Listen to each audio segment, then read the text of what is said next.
कुशीनगर के महापरिनिर्वाण स्थल से विश्व शांति का संदेश देने वाला अंतर्राष्ट्रीय बौद्ध सम्मेलन 2026 मंगलवार से शुरू हो गया।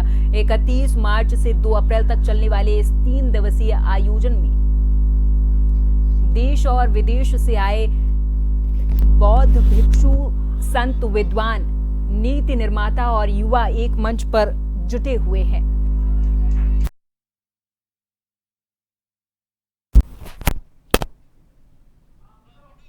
सम्मेलन में भगवान बुद्ध की करुणा, शांति और शिक्षाप्रद संदेशों के वर्तमान वैश्विक परिदृश्य से प्रासंगिकता पर गहन मंथन किया जा रहा।